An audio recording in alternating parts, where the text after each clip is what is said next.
Hello दोस्तों, नमस्कार। आप सभी का हमारे YouTube channel APJ study classes पर स्वागत है। तो क्लास 10th प्री बोर्ड परीक्षा 2021 का क्वेश्चन पेपर लेके आ गया हूँ। विषय हिंदी, कक्षा 10वीं। ठीक है, तो यदि चैनल पे नए हैं तो चैनल को एक बार लाइक, सब्सक्राइब और दोस्तों के साथ शेयर कर दीजिएगा। तो चलिए आइए मैं पूरा आपको पेपर दिखा देता हूँ कि क्या पेपर आया हुआ है, तो आप फटाफट से लाइक और शेयर कर दीजिए। ठीक है, तो यहाँ पे देख लीजिए क्या निर्देश है। माध्यमिक शिक्षा मंडल मध्य प्रदेश भोपाल द्वारा प्री बोर्ड परीक्षा 2021 विषय हिंदी कक्षा 10वीं। ठीक है, आपका जो अंक है वो 100 अंकों का पेपर आएगा और रहेंगे आपके समय 3 घंटे। ठीक है, आपको इतना क्लियर हो गया होगा। तो चलिए आइए इसको आगे देख लेते हैं। तो यहाँ पे क्या कहा गया है, निर्देश आप पढ़ लेते हैं यहाँ पे सबसे। तो चलिए आइए निर्देश पढ़ लेते हैं। यहाँ पे निर्देश क्या है हमारा, नंबर 1, वास्तुनिष्ठ प्रश्न सबसे पहले हल कीजिए। तो आपको सबसे पहले वास्तुनिष्ठ प्रश्न हल करना है। इसके बाद देखिए क्या है, प्रश्न क्रमांक 1 से 5 तक वास्तुनिष्ठ प्रश्न हैं। प्रत्येक प्रश्न के लिए एक एक अंक, यानी एक प्रश्न में 5 क्वेश्चन रहेगा, उसमें से आपको पाँचों करना है, जिसके प्रत्येक की 1 अंक रहेगी। इस तरह से 5 क्वेश्चन है। इस टोटल विकल्प आपके 25 नंबर के हैं। ठीक है, तो इस तरह से ये रहा। फिर देखिए यहाँ पे प्रश्न क्रमांक 6 से 16 तक के लिए प्रत्येक अंक 2-2 अंक निर्धारित रहेंगे। यानी प्रश्न क्रमांक 6 से 16 तक जो क्वेश्चन है, प्रत्येक क्वेश्चन 2-2 अंक के निर्धारित है। प्रत्येक उत्तर लगभग आपको 30 शब्दों में लिखना है। ठीक है, ये भी आपको समझ में आ गया होगा। तो चलिए आइए आगे देख लेते हैं। हमारा चौथा नंबर देखिए यहाँ पे कि प्रश्न क्रमांक 17 से 19 तक प्रत्येक के लिए 3-3 अंक निर्धारित। यहाँ पे देखिए प्रश्न क्रमांक 17 से 19 तक प्रत्येक के लिए 3-3 अंक निर्धारित हैं। शब्द सीमा 30 शब्द से 75, यानी आपको 30 शब्दों से लेकर 75 शब्द में इसका उत्तर देना है। ठीक है, ये आपको पॉइंट समझ में आ गया होगा। इसके बाद 5वां पॉइंट देख लेते हैं क्या है। तो यहाँ पे 5वां प्रश्न क्रमांक 20 से 25 तक प्रत्येक के लिए 4-4 अंक निर्धारित। यानी प्रश्न क्रमांक 20 से 25 तक के लिए 4-4 अंक निर्धारित। आपको कितने शब्दों में लिखना है, 75 से 120 शब्दों में लिखना है। ठीक है, इसके बाद आगे देखते हैं प्रश्न क्रमांक ये जो 6 है, ये 6वां क्या कहा गया है नंबर, प्रश्न क्रमांक 26 से 27। प्रश्न 26 और 27 5 अंक निर्धारित हैं और शब्द सीमा क्या रहेगा आपका, 120 से 150 शब्दों में आपको लिखना है। ठीक है, इसके बाद आगे देखिए प्रश्न क्रमांक जो 28 है आपका, ये 7 + 3 यानी टोटल 10 नंबर का रहेगा। 10 अंक निर्धारित है, 200 शब्दों में लिखना है। ठीक है, और यहाँ पे इस तरह से 8वां पॉइंट जो है, प्रत्येक प्रश्न के लिए आवंटित अंक उनके सम्मुख अंकित किए गए हैं। तो आप देख लेंगे क्वेश्चन में। और यही पे चलते हैं, शुरू करते हैं। आपका क्वेश्चन क्या है, किस तरह से दिया गया है। तो चैनल को एक बार सब्सक्राइब कर बेल आइकन प्रेस कर लीजिए, जिससे आने वाले अगले वीडियो का नोटिफिकेशन आपके में तुरंत आए। तो चलते हैं, आइए शुरू करते हैं। तो यहाँ पे देख लेते हैं प्रश्न क्रमांक 1 है हमारे पास, निम्नलिखित कथनों के लिए सही विकल्प चुनकर लिखिए। नंबर पहला क्वेश्चन देखेंगे क्या है, विनय के पद लिखने वाले कवि हैं। विनय के पद लिखने वाले कवि कौन है, तो यहाँ पे होगा सूरदास। यहाँ पे ऑप्शन भी टिक कर लीजिए। फिर इसके बाद आगे क्या है, अगला देखिए, देवगढ़ के पुराने दीवाने थे, तो इसका आंसर होगा सुजान सिंह। ठीक है, इसके बाद आगे देखते हैं, हवा से भी तेज चलने वाला कौन है, तो हवा से भी तेज चलने वाला मन है। ठीक है, तो यहाँ पे आगे देखिए, जो सब कुछ जानता है उसे क्या बोलते हैं, सर्वज्ञ। ठीक है, तो ये इसका ऑप्शन रहा। इसके बाद आगे देख लीजिए गीतिका के प्रत्येक चरण में मात्राएं होती हैं, तो गीतिका के प्रत्येक चरण में 26 मात्राएं होती हैं। ठीक है, इस तरह से ये पहला ऑब्जेक्टिव आपका कंप्लीट होता है। तो चलिए आइए नेक्स्ट देख लेते हैं क्या है। देखते हैं, शुरू करते हैं। प्रश्न क्रमांक 2 आपका क्या है। तो यहाँ पे देखिए निम्नलिखित, प्रश्न क्रमांक 2 है, निम्नलिखित रिक्त स्थानों की पूर्ति उचित शब्द कर चयन कीजिए। तो यहाँ पे है आधुनिक, नंबर पहला देख लीजिए, आधुनिक हिंदी कविता का प्रारंभ संवत डैश डैश में माना जाता है, तो ये है 1900 में। ठीक है, साक्षात्कार गद्य की डैश डैश विधा है, तो यहाँ पे गौण विधा। ठीक है, और अगला तीसरा नंबर देखिए क्या है, माई की बगिया में डैश डैश के फूल खिलते हैं, गुलाब कावावली। ठीक है, ये रहा। इसके बाद रसोई घर डैश डैश समास का उदाहरण है, तो ये होगा हमारा तत्पुरुष समास। ठीक है, अगला है, दोहा और रोला छंद मिलकर डैश डैश छंद बनाता है, तो कुंडलियाँ होगा इसका ऑप्शन। ठीक है, इस तरह से ये कंप्लीट होता है। आशा करता हूँ ये आपको समझ में आ गया होगा। तो चलिए आइए आगे चलते हैं। और यहाँ पे मैं अभी आपको पेपर दिखा देता हूँ, आप फटाफट से स्क्रीनशॉट लेके और तैयार करिए। जो ऑब्जेक्टिव मिल जाता है उसे मैं बता देता हूं, और जो नहीं मिलता है मैं उसे आपको बताऊंगा। इसके बाद मैं नेक्स्ट पार्ट में पूरा आपको सॉल्यूशन बताने वाला हूं, तो इसीलिए चैनल को लाइक सब्सक्राइब दोस्तों के साथ जरूर शेयर कीजिए। पूरा पेपर दिखा दिया है आपको, तो चलिए आइए देख लीजिए इसका भी। आप यहाँ पे अगला क्वेश्चन है आपके पास ये सत्य असत्य, ठीक है। तो सत्य असत्य प्रश्न क्रमांक 3 है। इसके बाद देख लीजिए नंबर 1 क्या है, रामचरितमानस का प्रमुख छंद चौपाई है, क्या सत्य असत्य आप लोग बताएंगे कमेंट में, ठीक है। मैं क्वेश्चन आपको दिखाई देता हूँ। अगला क्वेश्चन क्या है, दूसरा नंबर, मनोहर शब्द में व्यंजन संधि है, और यहाँ पे माई की बगिया पहाड़ी ढलान पर है, ये रहा, ये सत्य है असत्य आपको बताना है। नंबर चौथा है, स्वामी रामतीर्थ एक बार जापान गए थे, तो ये बताइए। अगला 5वां है, लोक यत्न के रचयिता सूरदास हैं, ये भी बताइए। आपको इसको सत्य असत्य बताना है कमेंट में। इसके बाद मैं अगर आपको नहीं आता तो मैं आपको पूरा आंसर बता दूंगा, ठीक है। तो चलिए आइए आगे है आपका प्रश्न क्रमांक 4, निम्नलिखित का मिलान कर सही जोड़ी बनाइए। आपको सही जोड़ी बनाना है, तो चलिए आइए दिखा देते हैं। प्रश्न पहला है श्री कृष्ण, श्री कृष्ण का होगा तो यहाँ पे श्री कृष्ण का आपका हो जाएगा 16 कलाओं के अवतार। यहाँ पे दूसरा क्वेश्चन जो आपका है, वीरों का कैसा हो बसंत, तो ये है सुभद्रा कुमारी चौहान। यहाँ पे दोपहर का क्या होगा, दोपहर का होगा हमारा द्विगु समास, और रामचरितमानस महाकाव्य, और निवेदिता का होगा मगरी एलिजाबेथ नोबल, ठीक है। तो इस तरह से ये कंप्लीट होता है। इसके बाद देखते हैं प्रश्न क्रमांक 5। तो यहाँ पे देख लीजिए हमारा प्रश्न क्रमांक 5 है, निम्नलिखित प्रश्नों के उत्तर एक शब्द या एक वाक्य में आपको देना है। तो चलिए आइए देख लेते हैं। नंबर पहला है, निंदा रस के लेखक कौन है, ये आपको आंसर बताना है इसका। यहाँ पे नंबर दूसरा, ईश्वर के अनेकों नाम हैं, वाक्य को शुद्ध कीजिए, ये भी आपका क्वेश्चन आप देख लीजिए। इसके बाद फुल आंसर इसके बनाने वाला हूँ, तो वीडियो के एक बार लाइक शेयर जरूर कीजिएगा। तो यहाँ पे तीसरा क्वेश्चन है, नायक के संपूर्ण जीवन का चित्रण किस काव्य में होता है, ललित कलाओं का स्वभाव कैसा होता है। अगला क्वेश्चन है, साधु से क्या नहीं पूछना चाहिए, तो साधु से जाति नहीं पूछना चाहिए, ठीक है। तो इस तरह से ये रहे एक शब्द में उत्तर। इसके बाद प्रश्न क्रमांक 6 अब शुरू होगा। चलिए आइए देखते हैं आगे। तो ये रहा आपका प्रश्न क्रमांक 6, ठीक है। श्री कृष्ण के माथे पर लगे टीके की तुलना किससे की गई है, ये आप अगर पढ़े हैं तो इसका आंसर बताइएगा, नहीं तो मैं इसके बाद सॉल्यूशन बना दूंगा, ठीक है।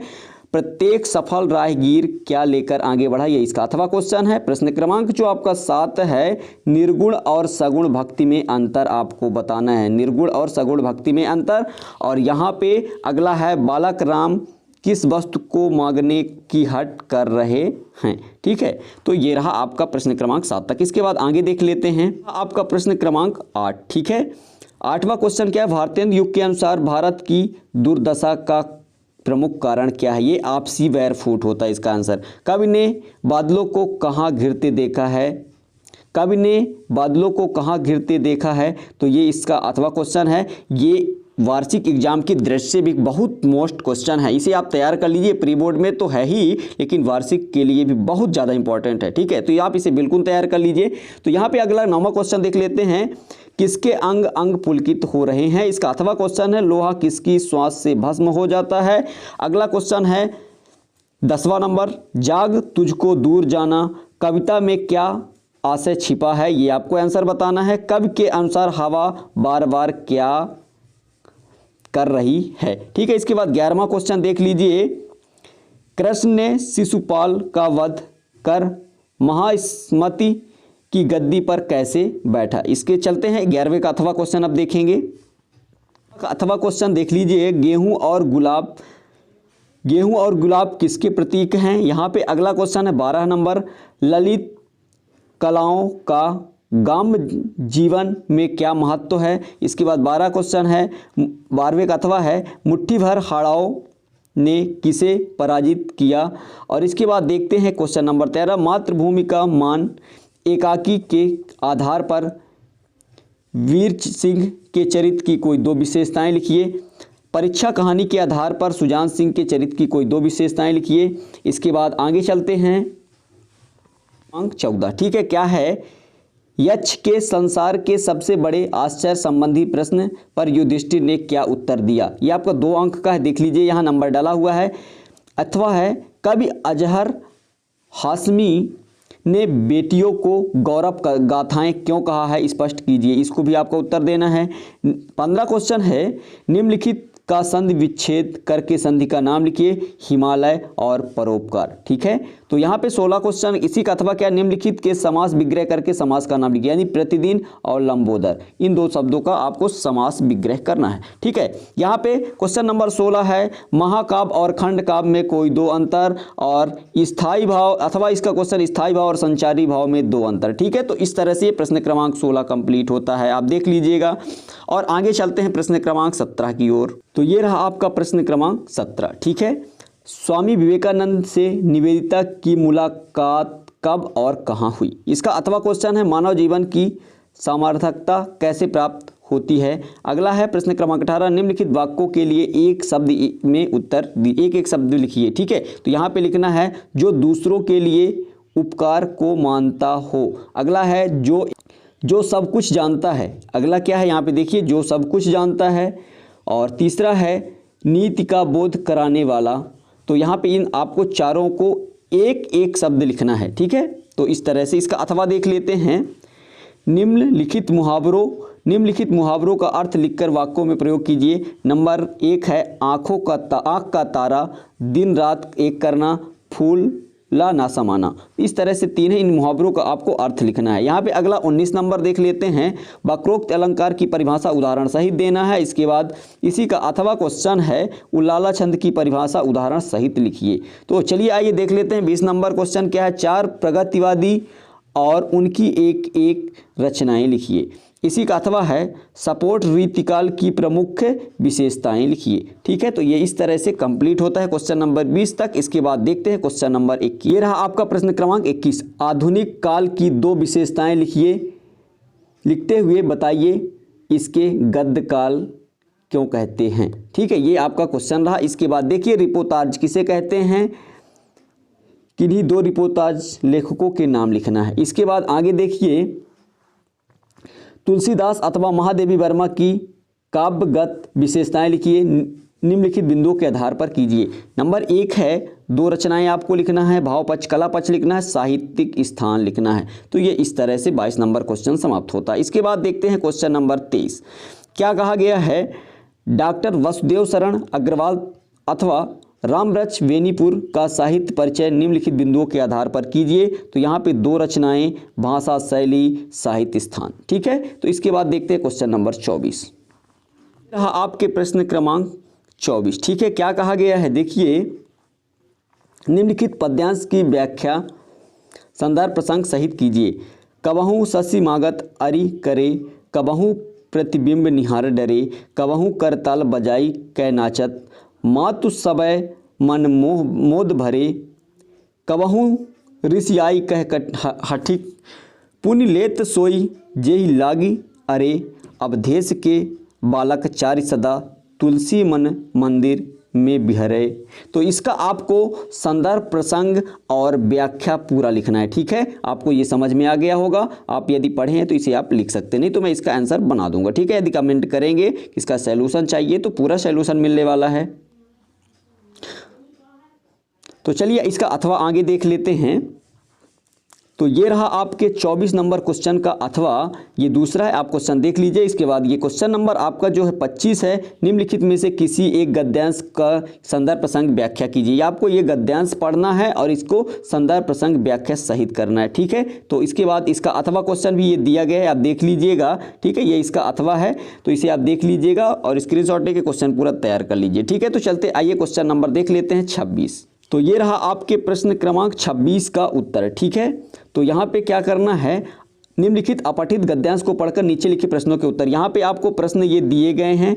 ठीक है, गद्यांश का उचित आपको शीर्षक बताना है और गद्यांश का पूरा सारांश लिखना है। इस तरह से ये प्रश्न को पढ़ के आपको दोनों का उत्तर देना है। ठीक है, इसके बाद है आपका क्वेश्चन नंबर 27 है, अपने पिता को एक पत्र लिखिए जिसमें अपनी शैक्षिक प्रगति और लक्ष्य का उल्लेख किया गया हो, ये आपको लिखना है। ठीक है, इसमें आवेदन पत्र। यहाँ पे देखिए आगे इसी का अथवा, अपने प्राचार्य को एक आवेदन पत्र लिखिए जिसमें स्थानांतरण प्रमाण पत्र की मांग की गई हो, यानी स्थानांतरण प्रमाण के लिए आपको एप्लीकेशन लिखना है। ठीक है, इसके बाद देखते हैं क्वेश्चन नंबर आगे। तो ये रहा आपके प्रश्न क्रमांक 28 का उत्तर। निम्नलिखित में से किसी एक विषय पर निबंध लिखना। ये आपको 5 पॉइंट दिए गए हैं, 5 में से आपको कोई एक ही करना है, आप कोई भी कर सकते हैं, ठीक है। यहाँ पे क्या क्या दिया गया मैं पढ़ के बता देता हूँ। विज्ञान और प्रौद्योगिकी, और दूसरा है वृक्षारोपण, राष्ट्रीय एकता अखंडता, विद्यार्थी जीवन, भारतीय समाज में नारी का स्थान। ये आपको 5 दिए गए हैं, 5 में से आपको एक करना है, ठीक है। इस तरह से ये आपका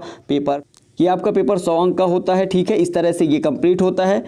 और इस वीडियो को आप अधिक से अधिक शेयर कीजिए जिससे सभी स्टूडेंट के पास पहुंच सके। Thank you. मिलते हैं अगली वीडियो में। इसका पूरे सॉल्यूशन के साथ मैं आपको बनाने वाला हूं। वीडियो पे नए हैं तो चैनल को लाइक सब्सक्राइब दोस्तों के साथ शेयर जरूर कीजिएगा। Thank you. Best of luck.